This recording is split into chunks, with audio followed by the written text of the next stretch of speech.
Damn, I'm loving the energy. I'm loving the vibes. Love the fact that we back.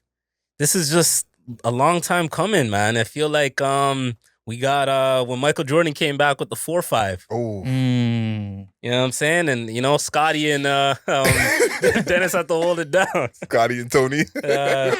Crazy. Chris, is Chris Rodman or Kukoc? I would rather him be Kukoc. Yeah. Because Rodman's a little... 2 Jordans and Kukoc?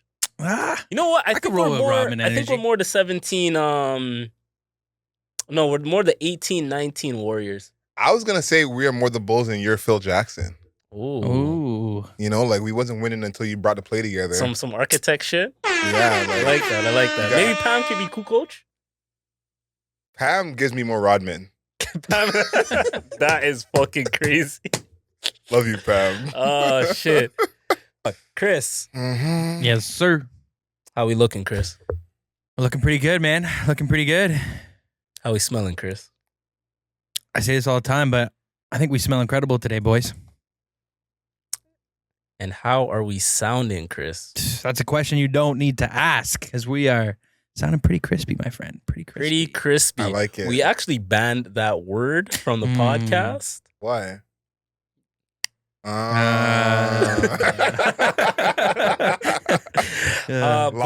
time ban. Long time ban. But shout outs to whosoever I'm speaking on. That's funny. But yes, you already know what it is. It's the Mayor's Office podcast, baby.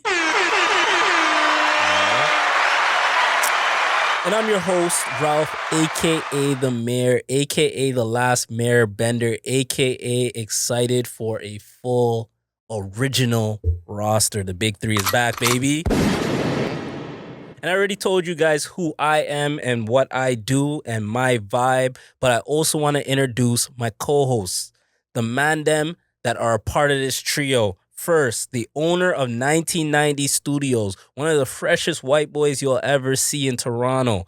Caught a fade, and he's going to keep getting fades because he loves it, but his wife also loves it too. Talk to him. That's a fact. And just for you LA listeners, that fade is a haircut. I'm not catching any fades outside right now. For you LA listeners. But big ups back. Big ups black people? No. No? Yeah, definitely yes. I fumbled my intro, but it's Not no. Not no. It's Stacks Edwards, Chris, 1990 Studios. We're back in the building for the Mayor's Office podcast, and I'm happy to be here with the usual crew, man. It's good to be back. Chris, we appreciate you, man. The listeners appreciate you. The people that watch appreciate you, and the black people appreciate you too, and you appreciate them.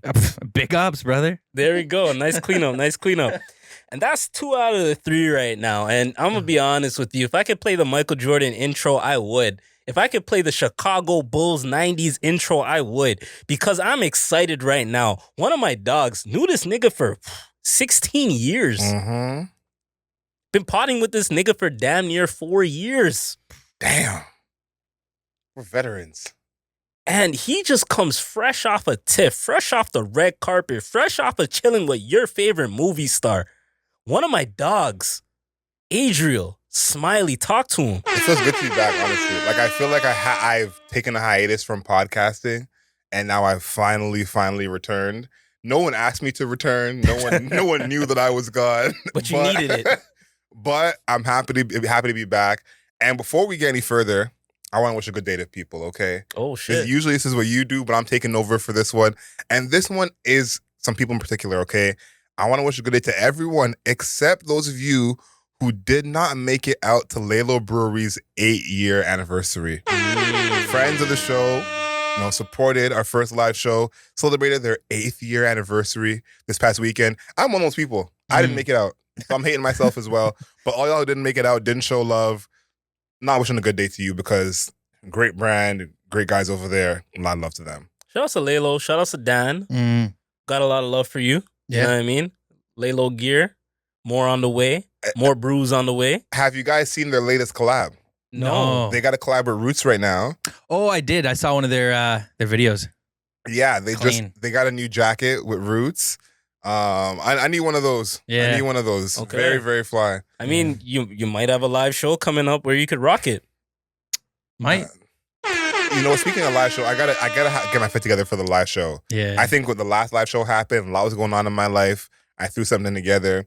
Whenever I see those videos, I'm not proud of my fit. I got a bunch of compliments that night, so of course I'll live.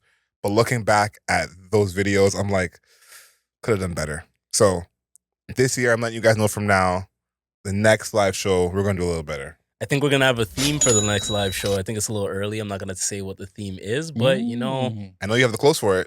I definitely have the clothes for it.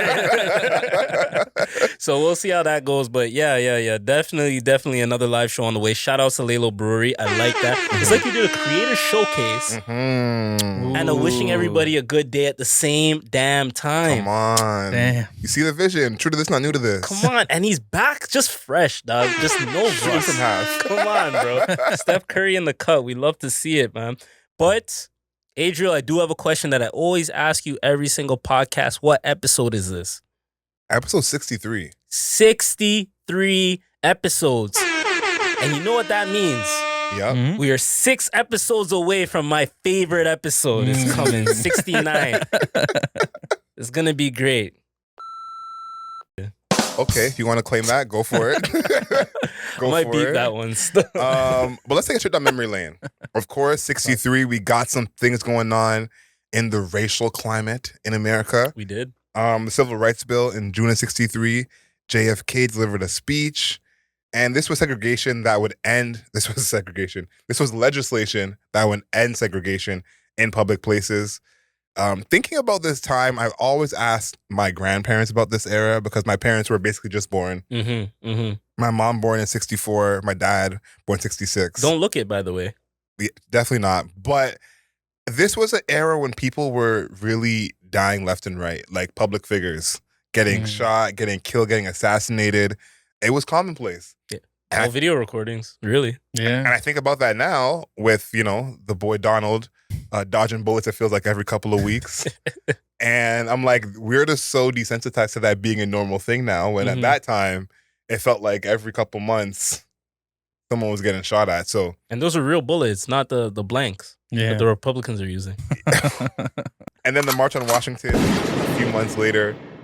This is one of those moments I wish I was there for, to actually be there, of course, seeing that sea of people, over 250,000 marching.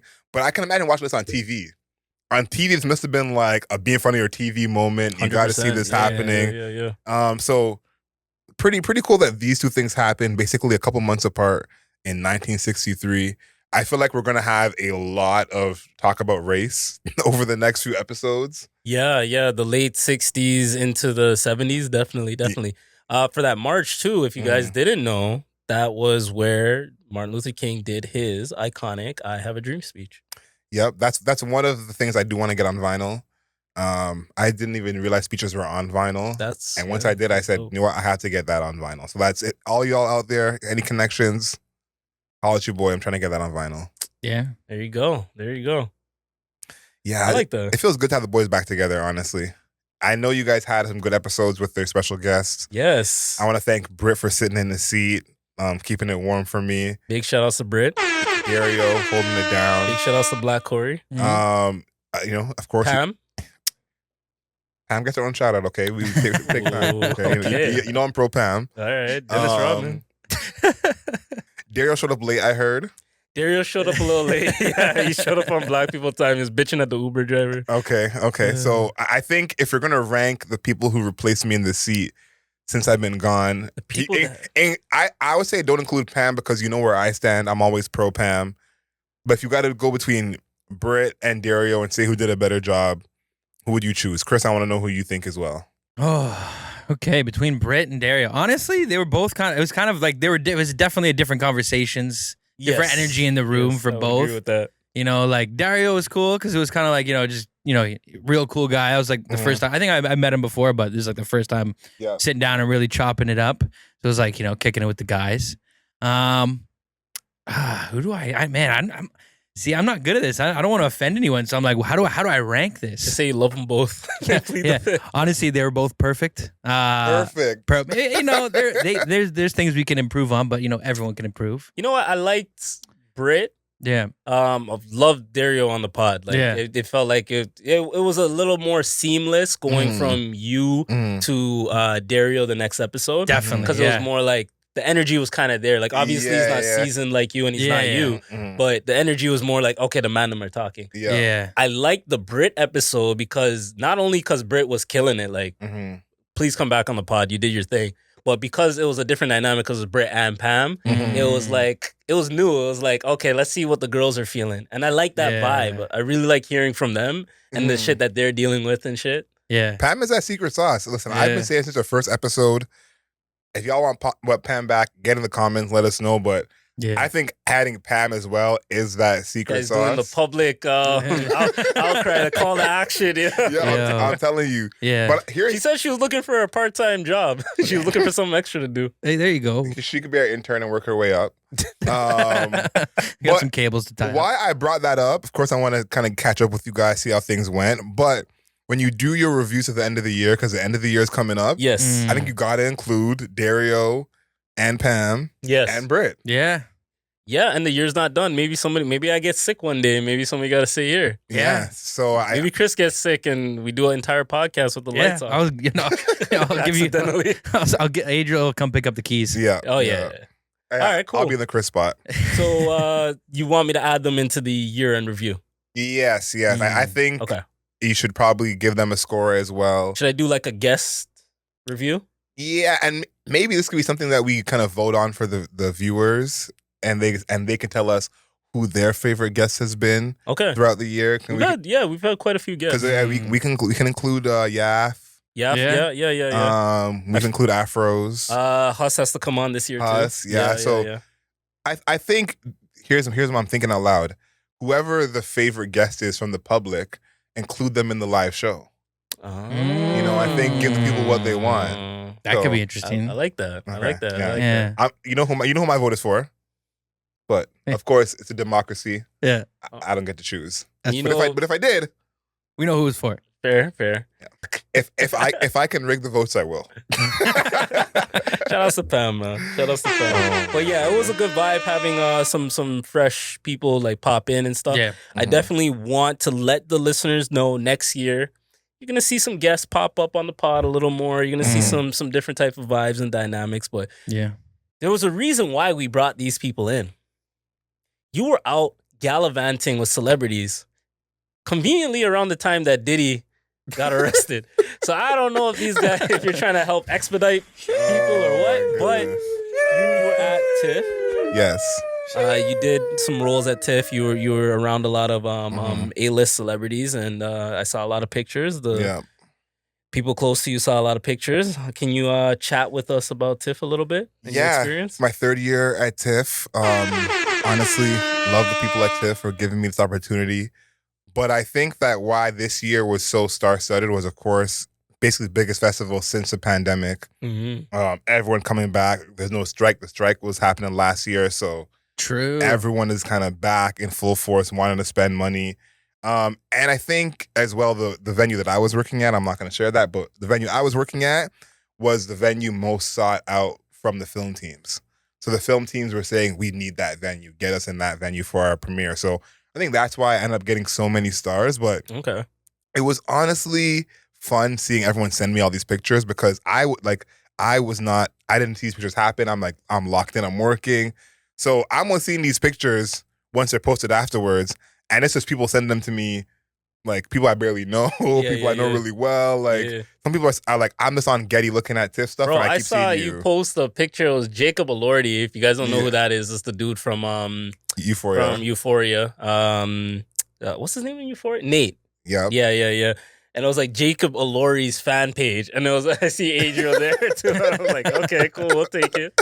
Yeah, it was stuff like that because some of these are on like secret fan pages and just in different galleries. Not like some of them are actually on the TIFF page, so that was easier to find. Yeah. But these other pages, like I'm not following Jacob Elordi's fan page 684. Yeah, I'm like, Adriel, I have no access to this account without being told. Yeah, no, 100%. No, it was fun though, and again, it's fun to see everyone have their moment. I think like the big stars, Jacob Elordi's, the Denzels, they've done this a bunch of times. Yeah. So they have a different energy when it comes to these screenings than someone who it's like their first time doing this. Like there was a woman who her daughter was in a film and her daughter's deaf, and it was their first time at a screening. And so she's walking her daughter through everything. I'm asking them what they want to do, and they're like, "You tell us. We don't know how this goes." So it's cool to see those moments of like just being so proud and excited about the work that you've done. Yeah, that's what's up. Yeah, That's what's up. Yeah. I'm glad that you had that opportunity, man. Like I was happy. I was like, yo, my friend is out there around Denzel fucking Washington. Yeah. Now, I had a question for you. Mm-hmm. You're around a lot of celebrities and stuff, a lot of people that I admire, a lot of people I respect. I want to know, because I haven't met these people, who would you rank as your top 3 celebrity encounters there? Okay. I got to go number 1, Jacob Elordi. 2 things. 1, he's super tall. Like he's probably like 6'7". Damn, I didn't know he was that tall. Yeah, I thought he like a casual 6'2". Yeah. No. Like he got out that car and it was like damn. So he was a super chill. Like he was super chill, super cool. And I have this theory about actors where most of them are the like nerdy, annoying kid from high school that sat on the floor during lunchtime. And then they become actors and get really rich, really famous, and they become cool all of a sudden. But it's that same kid from high school that you thought was a little weird. That's who the actor is. He gives me the vibe he's not that guy. But he could be cool and probably kick it on the pod with us. Yeah. And be normal. So he's probably number 1. He was mad from Jump. Yeah, from Jump. Okay, from Jump. Okay, that's what's up. Number 2 is Florence Pugh. Bro. I might get in trouble for this, but I have celebrity crushes. Like I've mentioned a few of them, but I've only mentioned my black celebrity crushes. Florence Pugh. So I wasn't familiar with her game. Like I knew who she was. I'd seen her in some things. Yeah. But I was kind of like, I guess, sleeping on her. Like I couldn't tell if it people like her because she's pretty or is she talented. Like I wasn't sure. When she got out of that car, me and my friend were saying it's like an angel stepped out. She is even prettier in person. Like absolute. Absolutely gorgeous. So that's amazing. She's number 2 because I think that I kind of understand more from seeing her in person of like why there's like an aura. She has a certain vibe to her where she's just like, I'm naturally cool. Like yeah. It radiates off of her acting ability. Like when she's not doing horror films like Midsommar and stuff. Yeah, you can tell. Like I don't know if you saw the Thunderbolts trailer just came out. No, I haven't seen it yet. She's one of the leads for that, and she led the trailer. And like her vibe is just. She's a natural. Yeah. And that was, I guess, the best thing to see was seeing how the people interact with their fans of like who's more natural at this and who was still kind of, I guess, figuring it out in a sense. Yes. Those 2 were naturals. Andrew Garfield, he was pretty cool as well. You met Garfield. Yeah, he was pretty cool as well. But my actual 3rd spot is Anderson .Paak. Nice. And there's obviously some musicians I had in films coming out, but seeing him with his son, because his son is in his film as well, they had a pretty cool dynamic. So that was cool to seeing him and his son. That's what's up. That's sick. That's what's up. And then, so you're giving honorable mention to Andrew Garfield. I would say honorable mention is probably Denzel. Denzel was like has to be. Yeah. It has to. You can't spell honor without Denzel. Yeah, no. He was also with his whole family, like grandkids, his mom, his wife, his son directed the film, and the other his son was starring in it. So seeing that whole family affair was pretty cool. And then, of course, this was the blackest film that we had, basically the whole festival. What was the name of the film for the people? The Piano Lesson. The Piano Lesson, okay. So to see like a film this black, everyone dressed nice, looking good, that was great. And Denzel was chill. Like I'd seen him at TIFF maybe 6 years ago now, before I even been to TIFF for the first time. Yeah. And he was walking by himself when they used to have the screenings at Ryerson. And I said, Denzel walking around by himself? This is kind of I think it's safe in Toronto, bro. Weird. Yeah. He did, he kind of did the same thing this time around. Yeah. So he was kind of like, alone to himself, like not trying to get in the mix of things. So seeing him more calm and reserved, I was like, okay, it kind of adds up to what we think he'd be like. Yeah, he seems like one of those like true like artist actors, where it's like he does it for like, I mean, obviously he loves it, but for like the artistry of it, not just like. I feel like Denzel could walk in any hood and just be safe. Yeah. Who would hate on Denzel? Yeah, exactly. I feel like he can walk anywhere and around black people and be safe at that's any how place. That's how he was moving. He was wearing the dad nurse shoes. So I said, yeah, he's chilling. Yeah. Like he's only here for 2 hours. He could have definitely worn some loafers or hard bottoms. When I seen the dad nurse shoes, I said, yeah, he's here to chill. Yeah. I'm excited to see that film. Yeah. I want to see the Pharrell film as well. So yeah, there's a few things coming out of TIFF that I definitely want to watch. But I'm happy, man. You got a really good ranking. Shout outs to TIFF, and this was your 3rd year, you said? Yeah. Okay, so 4th year is on the way. Yeah, I've been making the joke the 4th year will be my last because next year is the 50th anniversary of TIFF. So off the 50th anniversary, You're gonna put your jersey up after that. you gotta go big or go home for sure. So I'm just happy to get the opportunity. It's a fun job, great team, and they all make it easy for me. I literally just stand around and tell people yes or no. Mostly no, but I'm the only one on my team with no clipboard. I'm the Phil Jackson, we'll say. Jeez. I'm the Phil Jackson. Stop playing. And I let everyone on the offense, okay? I said, Black Phil Jackson? Got Joe Mazzulla over here? Shout out to you, Adriel. But we're glad to have you back. The listeners are glad to have you back. As a friend, I'm glad to have you back. I actually mentioned on the last recording, I don't know if you remember when I texted you. No, I saw that clip. I was dying. Yeah. So there was all a purpose there, but I do appreciate the fact that you texted me back. Yeah, that response was... No, we're legends. We go together. It's like a good meal and a side. You know what I mean? Which transitions... Shout out to the sides. Which transitions into my next topic. Adriel, you have a Jamaican background. Very Jamaican. Chris, you like Jamaican things. Yeah. Like I say, it's Jamaican background Yeah, too. I mean, shit, if you want to. I have a question for you guys, right? And it kind of spawned from a clip that I saw from Album Mode when you guys were talking about rice and peas. Okay. So I thought about this. I'm like, you know what? Let me go on Chat GPT and find out which countries have or which like backgrounds have the best side dishes, right? Go on a Chat GPT, and obviously you're gonna see the normal ones. Like you're gonna see Mexican food. They have really good sides. You're gonna see Italian food. Italian food has really good sides, right?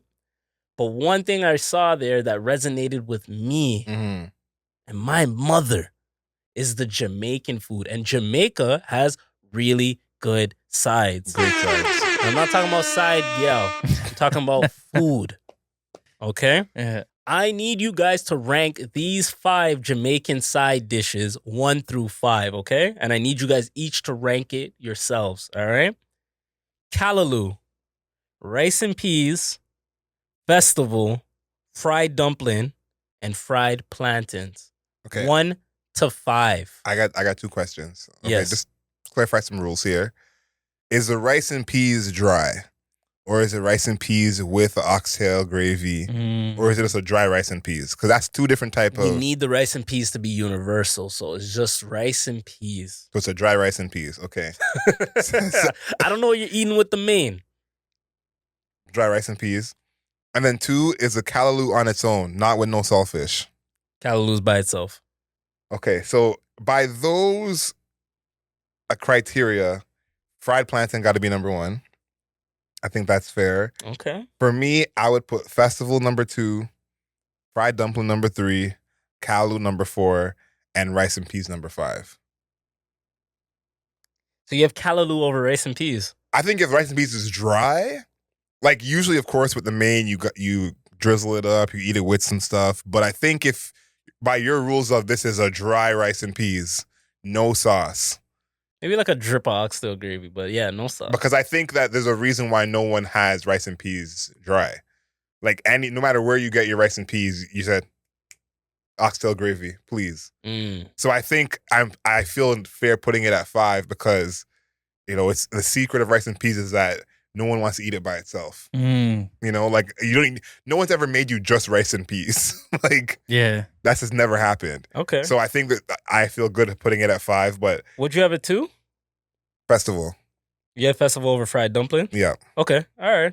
I'm not totally mad at your list. Mm-hmm. All right. I like that. Chris, what do you got? Probably gonna go a little opposite. I'm gonna go rice and peas number 1. Wow. Yeah, I'm gonna say that. And He's pandering. hey, nah. From the beginning of the pod till now. I'm gonna go rice and peas number 1. I'm gonna go fried dumplings, Ooh. festival, plantains, and then callaloo last. Okay. All right. So, have you had good plantains? I'm not a huge plantains fan, but Okay. you know, I don't mind them. I don't like if they come with it. Like I'm gonna eat them. I rock with it. So, Chris, you're fucking with the fried dumplings. Yeah. I like Yeah? that. I like them. I like them. I'll tell you the difference in Chris's list and my list. Yes. There are certain things that you can only have done well in a Jamaican home. And there are certain things that are going to be good no matter where you buy them. True. I feel like fried plantain and rice and peas are probably the two like fried plantain. When I buy fried plantain, I'm usually underwhelmed. But if I'm at someone's house and they make fried plantain, it's like the favorite thing. And I it's think a new atmosphere. yeah, somehow that's how it works. And rice and peas, I think, is the same way where it's like most of the time the rice and peas that you buy will be better than the rice and peas that you make. Yes. So that kind of makes some sense there. I like that. You guys have some pretty good lists. That's pretty good. I want to see if the listeners agree. Let us know Yeah. what's your top 5. I want to know what everyone has number 1 because I think this is an interesting 5 where you could almost have any of these number 1. But I do think that there's one of these that will be in no one's number 1. That's callaloo. Actually, I have one question too, because you can get there's the different rice and peas, right? Yeah. Like sometimes Yeah. it's the red kidney beans. Other Yeah, times yeah. it's like the actual like the peas, like the other kind. Yeah, Which ones do you guys like better? I like the red kidney beans. Red, yeah. That's what I grew up on. Yeah. That's I what I agree. grew up on. That's fair. yeah. I think rice and peas is also one of those where it's like how the rice is a big part of the dish as a whole. Yeah, because Like- different restaurants have different quality rice Yeah. and peas, man. I'm telling you. And it'll make or break the dish, bro. Like Yeah. that's why I love Twice as Nice. This is not an ad, but Twice as Nice, their rice on its own is really good. Yeah, Twice as Nice is good rice. 9 Mile is good rice, too. Yeah, I know we've been yeah. hyping up 9 Mile a lot on the pod, but 9 Mile is some really good rice. No, 100%. I want to know what y'all think in the comments. Please let us know. What's at the top of your list? Am I crazy? Is Chris crazy? And which one to me is like the best out of all these 5? Like I think when you put them to rank beside each other is different, but like you only got to choose one. You can only eat one of these. Which one are you choosing? That's what I want to know. I like that. I like both of you guys' lists. Well, we didn't get your list, Ralph. I'm gonna go fried plantains. No, actually, no. I'm gonna go festival, rice and peas, dumplings, plantain, callaloo. The reason I say that is plantain for me, as somebody that wants to cook all of these things, plantain is just too much work. I gotta make sure and wait until the plantain's ripe. And if I wait too long, then it might be too ripe. And it's like, then I gotta do something else with the plantain. I wasn't thinking cooking. You. That's a good point for all. I was not thinking cooking. I'm thinking like Picking it up. I'm picking it up or Yeah. someone's making it for me. Yeah. You know. So, and listen, I'm gonna manifest this on the pod. I have never dated someone who's cooked me Jamaican food. That's what I'm looking for in this next stage of my life. Okay, like whether it's for a month or for the rest of my life. I just want to manifest someone cooking me Jamaican food. Are you okay with this being a clip? Of course. I like that. So you're looking for someone wholesome. Oh, always. You're Wholesome, looking for- wholesome and humble. You're looking for somebody that is wholesome, somebody that is humble, somebody that you can care about, somebody that won't take advantage of you. Yes, I'm gentle. Okay, gentle and delicate. You know what else is gentle and delicate? Mm-mm. Ooh. Baby oil. This guy is segueing crazy today. So I never had a chance or an opportunity to bring up this said artist that is currently in jail. You know what I mean? A lot of time has passed. A lot of pods have been talking about it. Mm-hmm. And we're going to briefly chat about it because I feel like some of our listeners want to know some things. So what I did for our listeners, I did some research. Okay.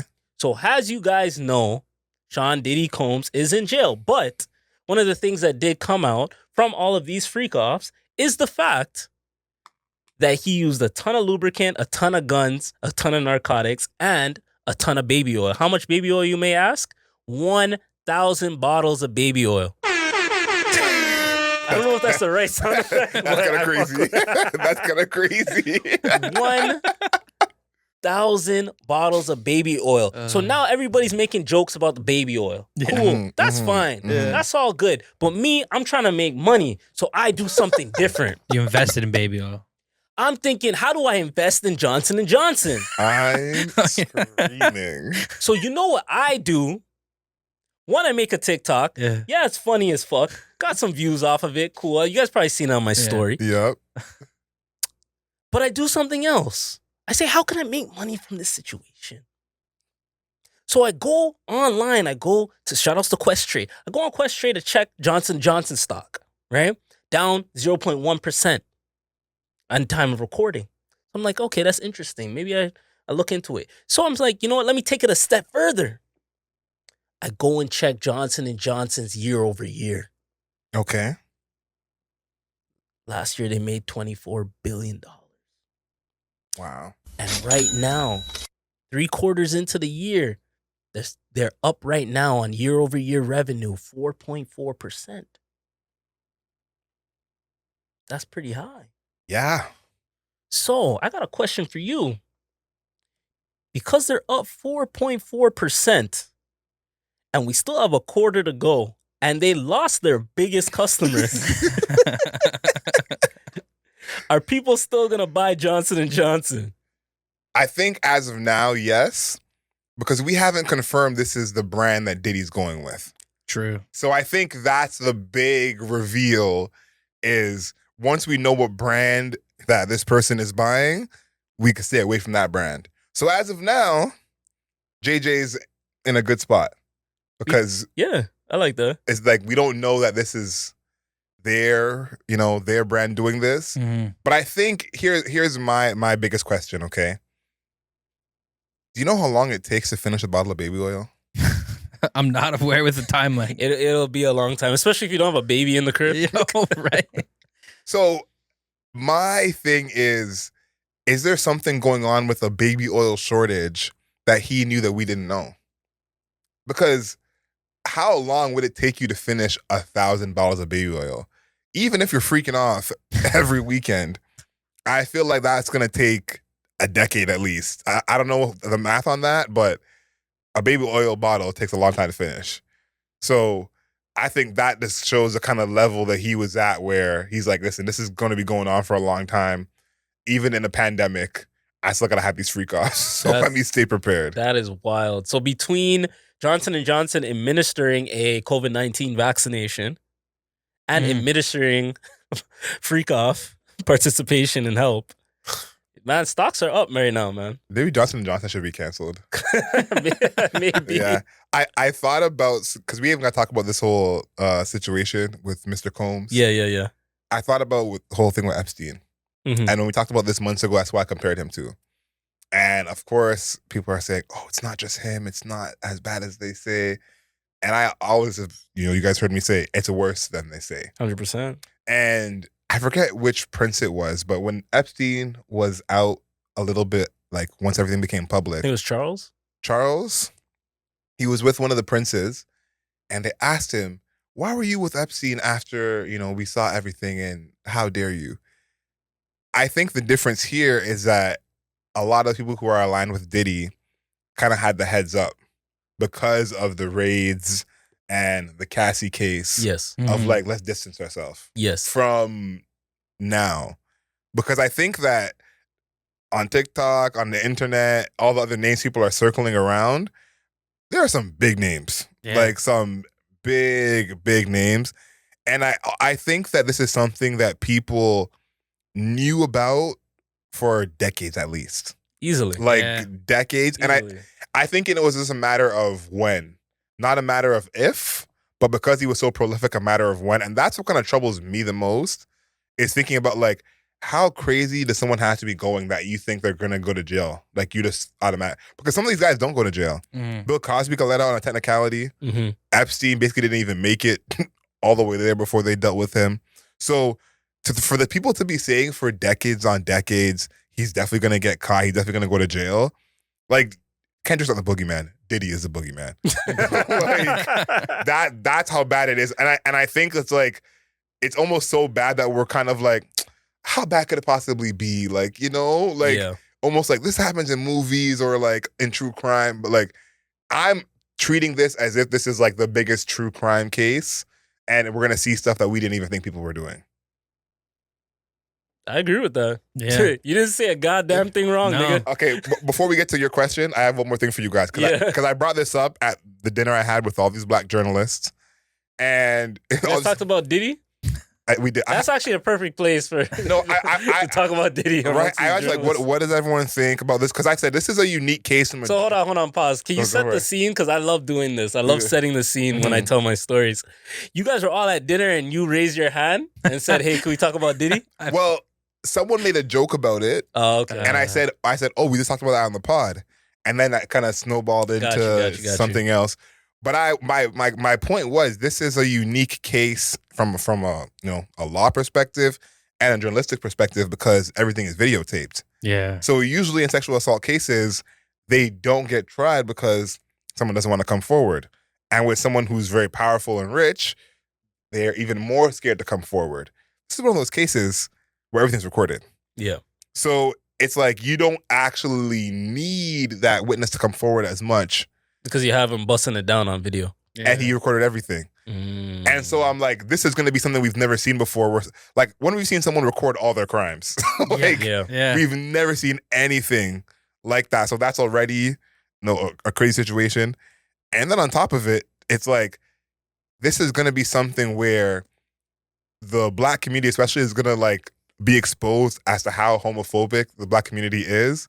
Because once you hear that your favorite rappers are sucking and fucking each other, like no one wants to hear that. Facts. And that's not a crime. No, it's fine. But that's going to be like, we saw a bit with the Meek Mill situation when he was part of a case with Diddy, but like that's going to be the bigger news than a lot of the actual crimes that are happening. Yeah. And so I'm like, just prepare yourself for that to happen of like, someone will be getting like, assaulted over here and the internet will be worried about these two dudes having consensual sex. So that is something I'm like, we've never seen 100% anything like this. And this is going to be such a like, just a change for everybody. I honestly think because there's so many powerful people and lesser powerful people that are involved in all of this, that we're just going to get some of the people. We're not going to learn all of the people, but they're going to sprinkle like a B-list star here and there, an A-list star here and there. But I also really feel, and I'm a conspiracy guy. I love a good conspiracy theory. I think those original raids were to delete and recover some shit to clear off the names of certain people. That's what I personally think. I think that's a part of it. I think that's the part of the situation. Yeah, but to be fair, and because this whole thing's going into racketeering, I believe, or RICO. Yeah, racketeering. They have to sprinkle some names for us. So some of your favorite artists are going to be involved in this. It's just what it is. If the videos are going to come out or not, I doubt it.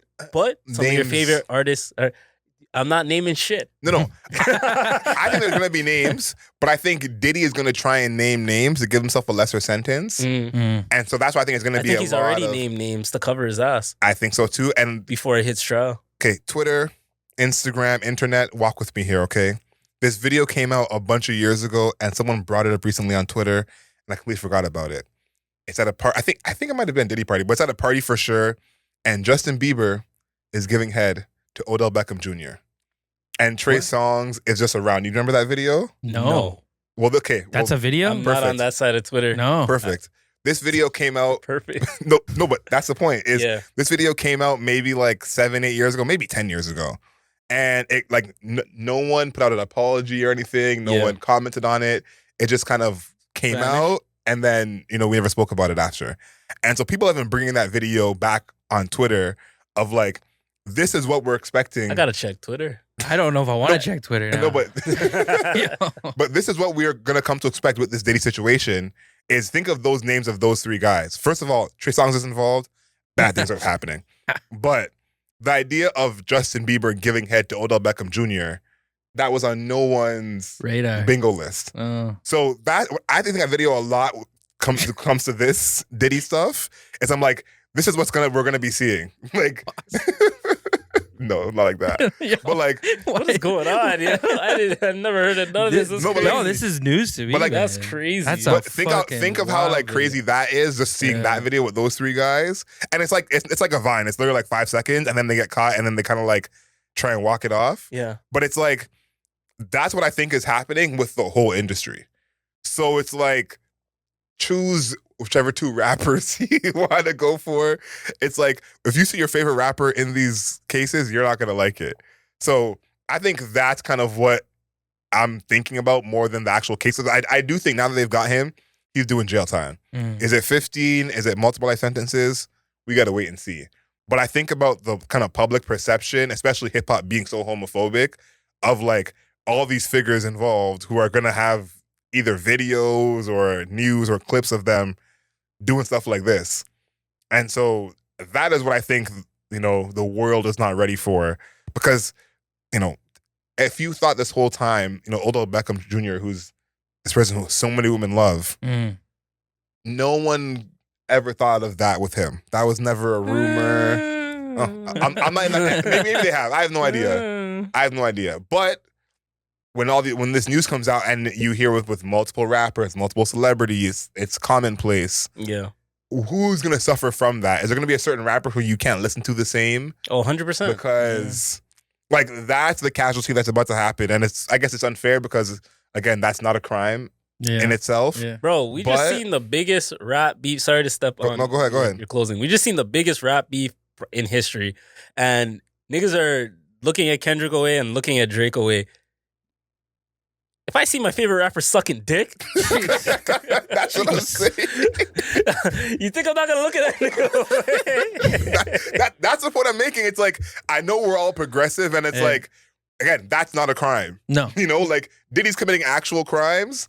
Like consensual gay sex is not a crime, but that's gonna be the thing that you're gonna be like, I can't look at Meek Mill, whoever the same. People are already clowning Meek, and we can't come. There's some sussy things that whatever, but that's us. Like we're letting our minds run a little bit. Jokey. Yeah, you know what I mean. Like, and people are already kind of looking at Meek away, and there's nothing confirmed that Meek's actually done in that way. And 100%, you're absolutely right. We're very progressive. It is what it is. But at the same time, you did talk about like where black people are and just where rap is and hip hop is. We're not going to be extremely accepting, like as a general populace, to that. There's how I say it is, and especially how it comes out. It's not like the rapper just came out. Like Isaiah Rashad had to get fucking exposed. Yeah. You know what I mean? But if he came out normally, like less people would talk about it. So how I say it is this: there's only one Omar. Like I always think about the character Omar. That there's only one Omar. And there's gonna be one strong gay nigga that just comes in the rap. Young M.A is already that. Young M.A is already that. True. But I think of it in the way of when I Love McConan came out and the Migos were talking so much trash about him and being like his raps are fake because there's no way he was orientation. And it's like.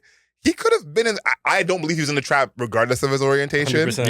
Yeah. But it's the idea that the Migos put forward of like, there's no way you could be in the trap and doing that. 100%. When I think stats would suggest there are definitely some people in the trap doing that. 100%. So it's like there's gonna be some rapper who has the tough persona, the gangster persona, and that's just gone immediately. So I won't say I'm excited for that, but that's what I'm paying attention to. Being excited is crazy. yeah. Everything's gonna change. Like Drake and Kendrick changed hip hop forever. It did. Yeah. It's gonna change again with this Diddy case. I want to see how this all plays out. There's gonna be some names that come out that people are not expecting. Yeah. There's gonna be some names that come out that people are expecting. But Diddy is 100% doing jail time. Yeah. And my last point to this, buy Johnson & Johnson. It'll last long. But before we go, can we get any predictions on how this case is going to end? Like, I want to know if you had to fast forward, let's say it's a year from now. Yes. What would you say is happening, has happened a year from now? Because I don't think they'll be going to trial for the next couple of months, personally. Yes. Put the case together for a while. Yeah, because even Thug is on like day 100 and something, and like he's been in jail for like 2 years. I think when it comes to Thug, I think that trial is going to lead to a mistrial. There's just too much inconsistencies and fuckery that's going on behind the scenes with the legal representatives. With the Diddy trial, I think he's not going to get the time that everybody's thinking. I think they're going to grant him a lot of bail because I think he's going to play nice with the prosecution. I really think he is. I think he's going to lead to some names and some powerful people quietly. Mhm. Those powerful people are going to want to quiet things down. And instead of 25 years, it's going to be 8 to 10. Yeah. Yeah, he's been beside like a lot of powerful people, right? Yeah. And if he has video evidence of like the shenanigans that went down, I'm sure he can leverage that. And Shenanigans is crazy. You know? So you're agreeing with Ralph? You think it's gonna be like not as much time? I think he'll do some time, but probably not as much as you might think. Not the average RICO and sex trafficking time. No. I saw that the minimum sentence is 15 years. Oh, yeah. He's not doing no 15 years. He's doing 5. He's doing 10. less than the minimum sentence? The minimum sentence. Sorry. You said the minimum sentence 15 years. Yeah, he's doing 10 to 15 then. Because here's my thought. If he does 15, he'll get out of jail when he's 69, I think. He's 54 now. Oh, what a fitting number. Crazy. But I think that at that like age, he still can live some kind of life outside of jail. Like he won't die in jail doing 15, or not say won't, should not die in jail doing 15 years. I think he's gonna do more than 15. And we're never seeing a Diddy bop again. I hope so. Because why I think this, I think that he wasn't the only one. Like I think the Epstein Island and the freak offs are like cousins to each other. They are, but people cared less when that list came out than I thought they would. That was my point, is I think that there's a perception from some people that they got away with it. Because there was also huge rumors that the Clintons had their own freak offs separately. It's probably freakier than Diddy's freak offs. Yeah. And I think that's the thing. Diddy being black, that's definitely gonna play a part in him being sentenced. And then as well of like, these are happening kind of all over in different circles. Yeah. And, you know, people are kind of quote unquote getting away with it. Yeah. So I think this is going to be the one of like, let's set the example. They're not getting away with this. And of course, I think it paints a bad light on hip hop. And I think that's something that's like, we have no problem doing that. Yeah, 100%. All these nasty niggas gotta go, man. Weinstein. You're gonna hit a lot of sound effects. Ready? Do the gunshots for these because they gotta go. Weinstein gotta go. Yeah. Epstein gotta go.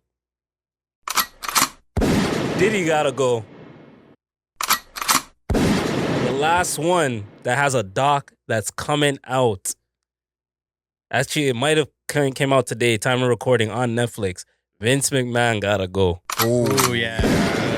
I seen a picture of Vince McMahon and Diddy together, and Vince tweeted this was years ago. He tweeted, "I'm on my way to a Diddy party" or something like that. I'm like, yo, this is Lex Luthor and Joker just fucking teaming up together, bro. Sick, yeah. So, yeah. All you nasty niggas, get the fuck out of here. Yeah, it's crazy to think that everyone knew about it this whole time. That's a part that really has been throwing me off, even though like I've been saying it for a few years, so I don't feel as shocked. But when I see the old clips, like there's clips from like 97 of people making reference to like Diddy should be going to jail or like Diddy's nasty. And I'm like, 97 is a long time ago.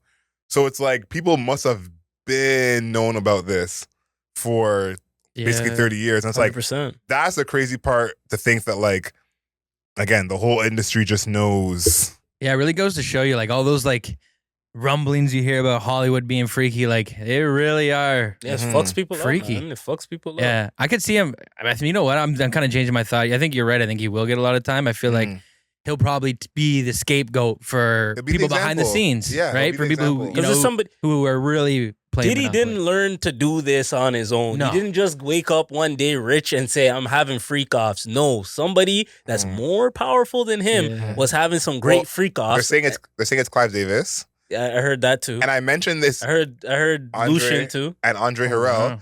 And I said this maybe on this part, a different pod, months ago, because Andre Harrell was like the guy who got Diddy his first internship, helped him in the game, and he passed like a little while ago.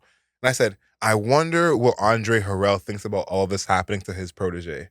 And for the news to come out that Andre Harrell basically put him onto this lifestyle is even crazier. Like, look what you're putting someone onto. Like, put him onto like a new song. Like, a new artist. You know, like absolutely insane. From baby oil to the court. Damn. From one court to another court. We got the NBA season is around the corner. Preseason is going to be starting up soon, which means that the NBA season is right there. October's coming up. Yep, it's about that time. Mm-hmm. And I need some predictions. I got you. All right. I need you to predict who is going to be the division champions for each division in the NBA. So I'm going to list the teams. Okay. And you're going to tell me who's going to come out as that division champion. So this is just who will have the best regular season record out of all these teams in the division. That is correct. Okay. All right. So now, starting this off, we have the Atlantic Division, which is the Toronto Raptors, the Brooklyn Nets, the Boston Celtics, the New York Knicks, and the Philadelphia 76ers. This one's easy for me. This is obviously our home division. We see these teams a lot at Scotiabank Arena. I'm going with New York Knicks. Over the Boston Celtics. Yep. Porzingis is going to miss a bunch of time. Al Horford is about 170 years old. I think that there's going to be a little bit of tension with this team now that they're not chasing that first title the same way.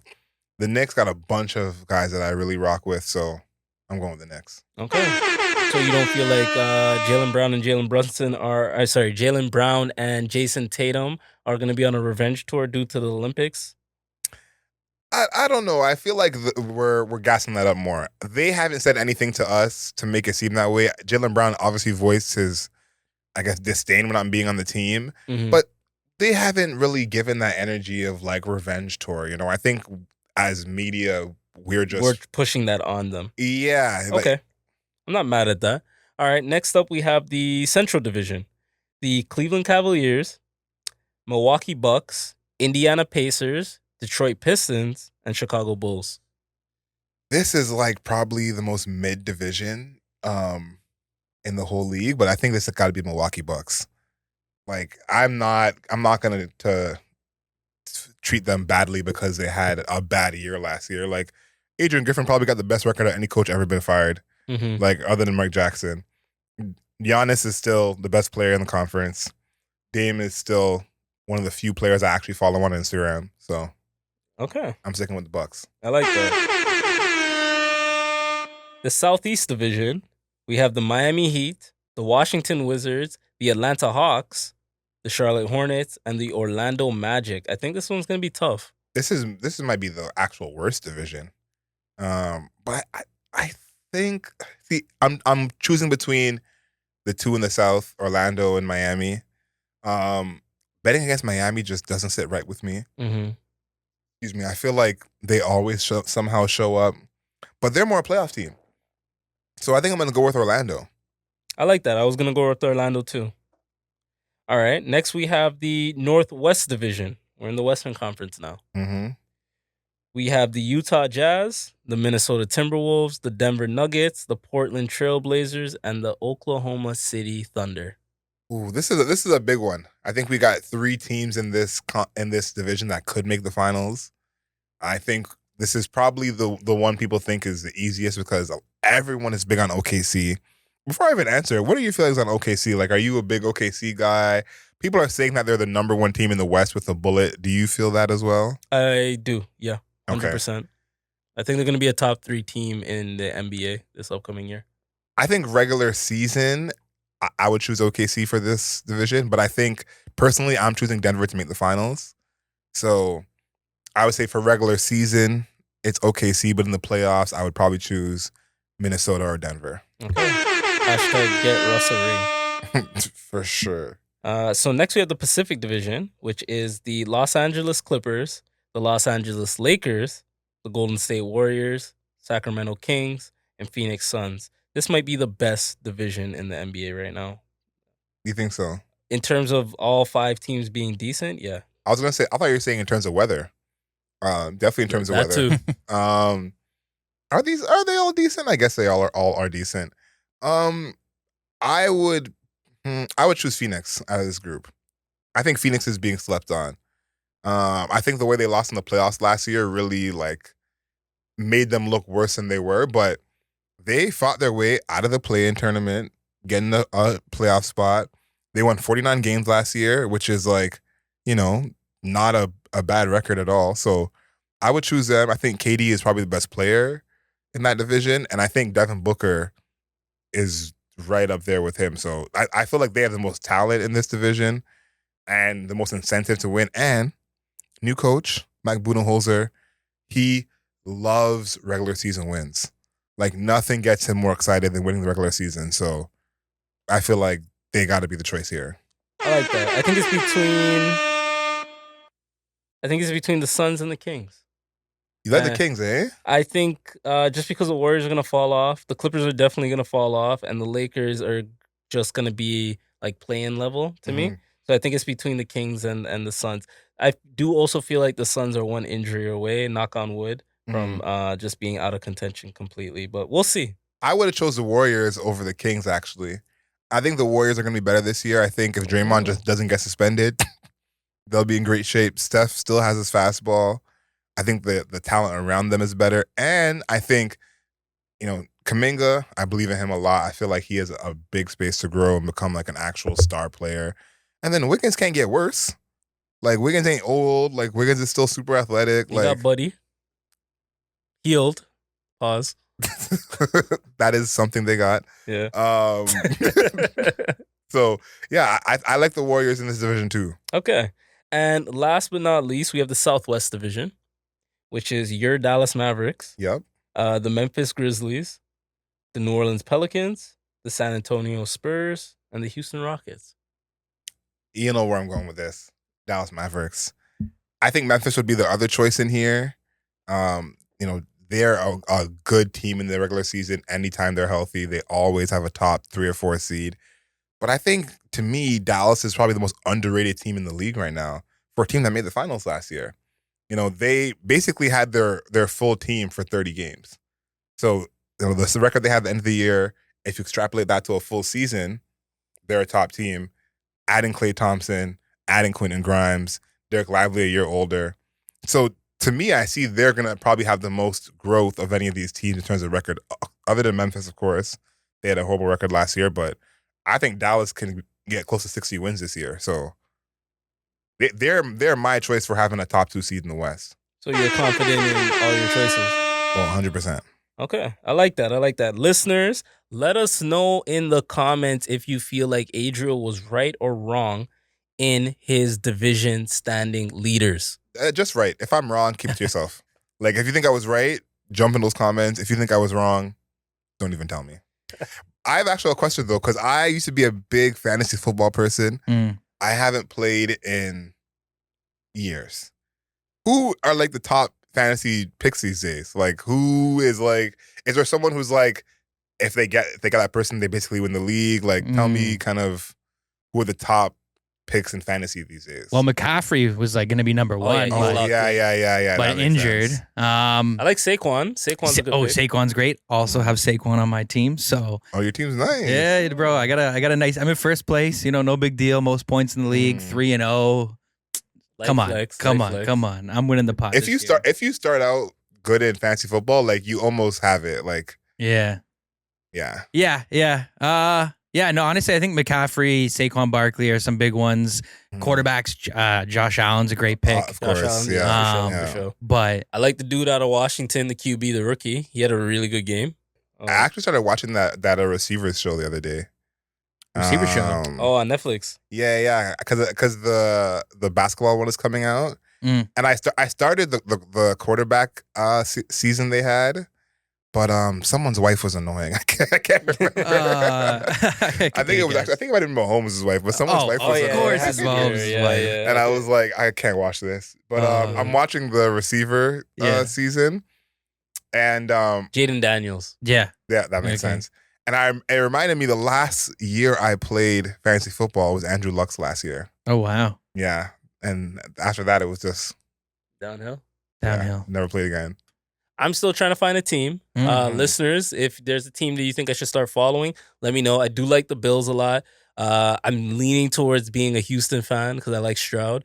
But I'm a new football fan. So I'm a empty canvas right now. Whatever happens, happens. Just put whatever on my canvas as long as it's not baby oil. Okay, so let's come let's come back to this, and we'll do like a every episode check in, and see who's a better record, the Cowboys or Chris's fantasy team.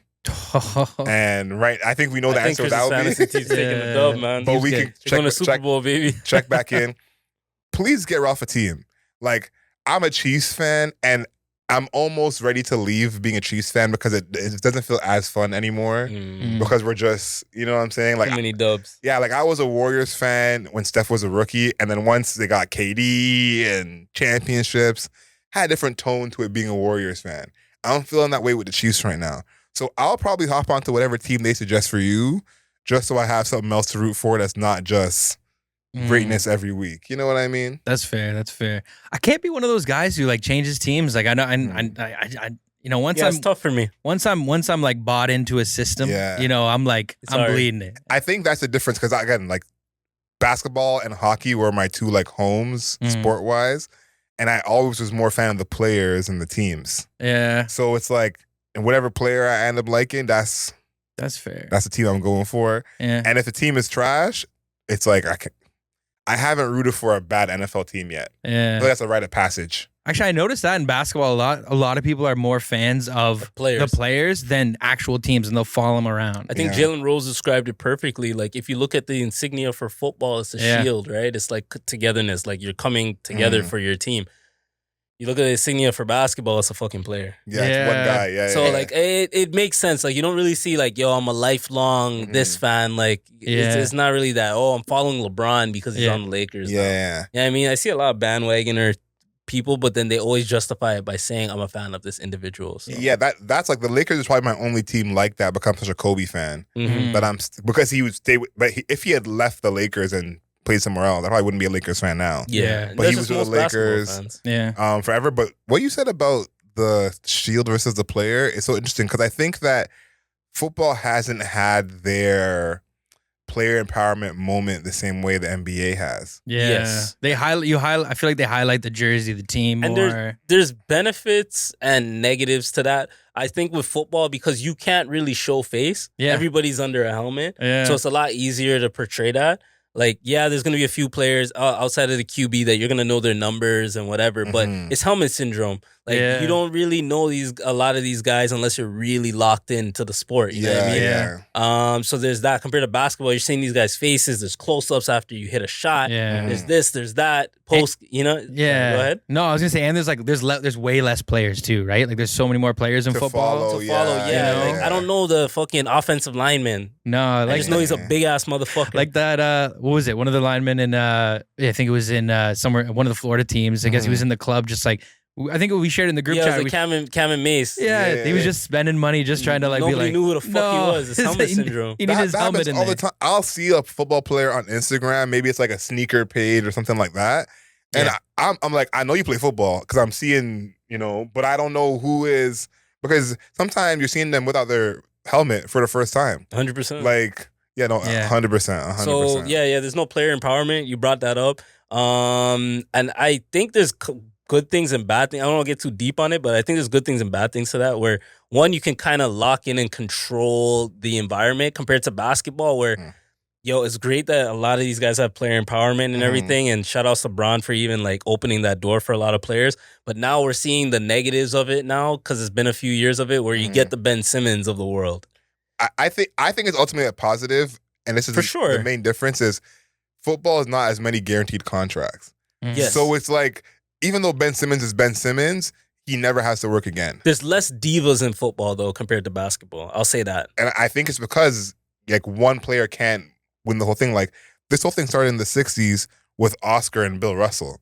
Those guys are not winning on their own, but like them being on the team, championship team from them being on the team. Yeah. In football, it's not like that. Like, you gotta add 8 guys. I'm not upset at the dynamic. It's just, I wish there was more purity in basketball right now. Like, there's purity in football. Like, I feel like they're all coming together for a goal. There's a couple divas. There's going to be. Niggas are rich. It is what it is. But basketball, I just feel like some man's just come in and say, I'm playing in Sacramento tonight. Fuck this shit. You feel like there's purity in football? I feel like there's more purity in football than basketball, I would say. I feel like football gives me more like slave vibes because of the way that they treat the players and their bodies.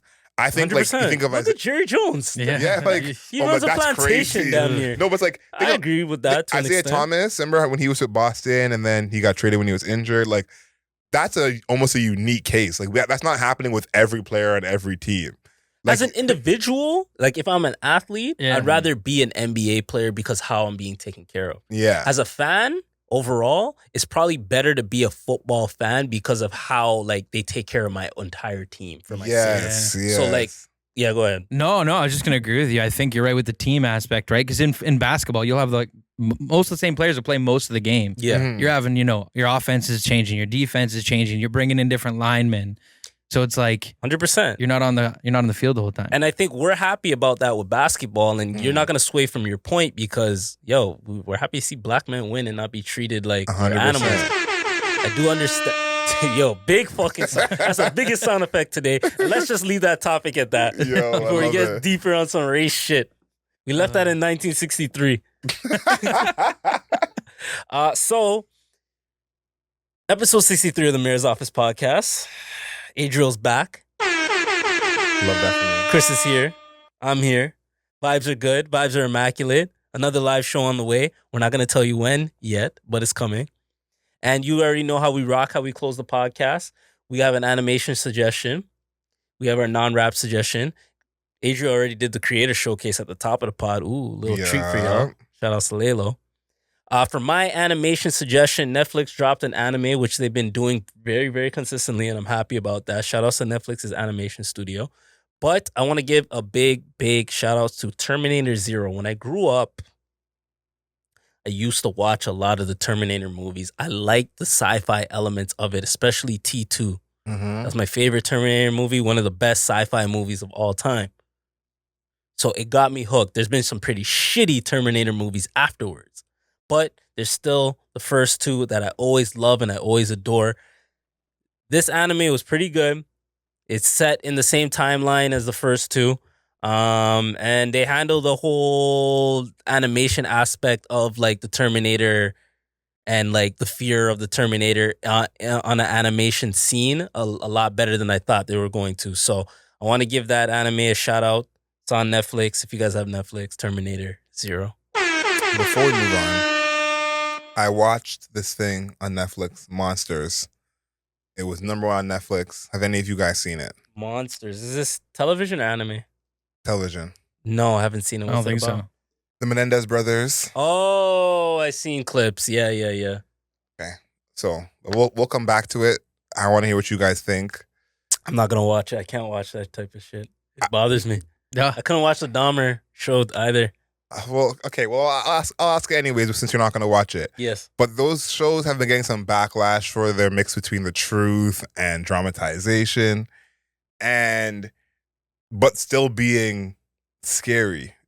Do you guys feel like there's like a moral line being crossed when it's a true story, but it's the dramatization of it is kind of so much that it gives you that movie feel, if that makes any sense?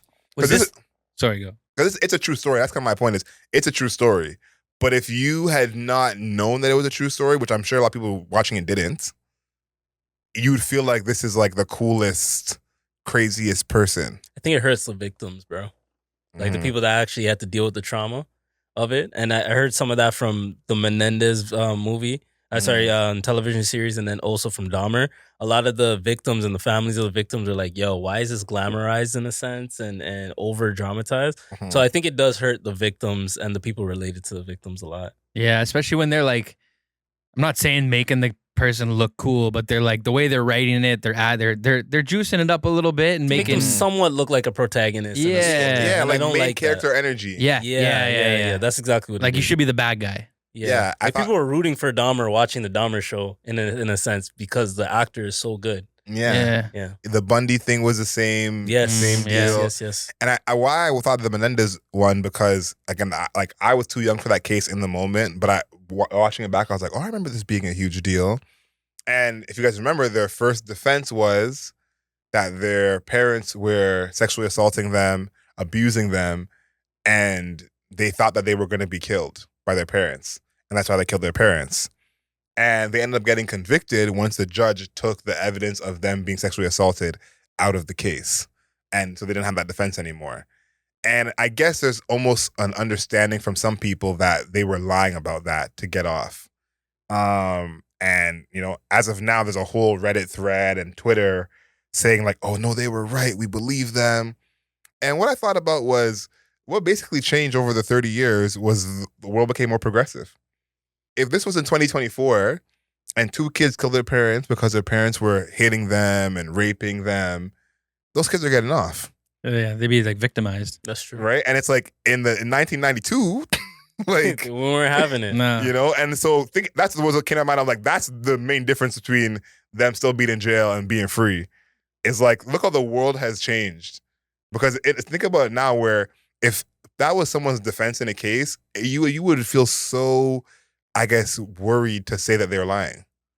You know, like that wouldn't even come to anyone's mind. Like, oh no, Chris is lying. There's no way that happened. Yeah. In the 90s and 80s, it was like, come on, man. Yeah, nigga, shut up. Yeah. Crazy Mental times. health. What is Oh, that? crazy times. Wow. So I thought that was funny because both of those guys lead groups in jail Yeah. with people who have been assaulted. So like, if they're lying, they're keeping up the lie well past the time. Wild shit. Wild shit. Well, now that we've talked about that, it's time for our non-rap suggestion of the week.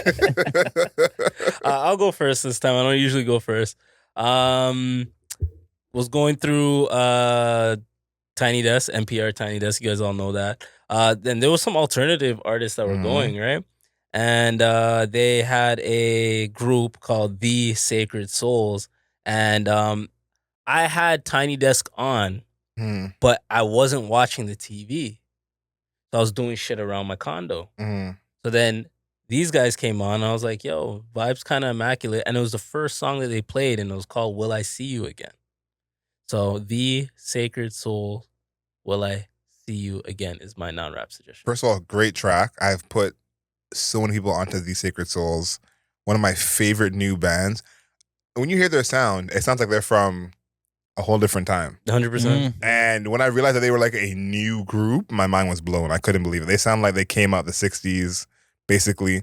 But the song that you talked about, Will I See You Again? My uncle passed a few months back. And Condolences. Sorry, yeah. thank you. And I played that song right after we left the actual gravesite. And for a second, I was like, is this the right song for this moment? Will I see you again? You know? And because the song is so rich and so full and so vibrant sonically, after we like got to our next destination, my cousins and my brother were like, honestly, great song choice. Like that like kind of brightened us up. So great song. Okay. If you're iffy about Ralph's suggestion, take my cosign and my retweet. I appreciate I'm gonna that. peep it. Who wants to go next? I'll go next. Yeah. Don't want to follow that one up, but I guess I have to. This next one is from an artist that I'm definitely aware of, but I feel like I've been sleeping on her. I feel like I sleep on her every time I find a new song from her I like, honestly. Because I probably have like 8 or 9 songs saved, but I don't listen to her full albums as much as I should. So after getting this song saved, I said, let me give her the proper love. That's Kirby. The song is called All My Love. It really reminded me of All Night by Beyonce, like, you know, strong guitars and a really soulful sound. But she's like an R&B artist who has like every type of R&B bag in her arsenal. So Kirby, All My Love, that's mine. Nice. I'm gonna peep them both. I'll throw that on. Boom. How you feeling, Chris? Yeah. So my suggestion is she's a French artist. Actually, I heard it in a Mad Men playlist I found because I was watching Mad Men. I've never actually finished the show. So Okay, so it's like the soundtrack. for it yeah. kind of thing? So it was like a playlist. I was like feeling the vibe.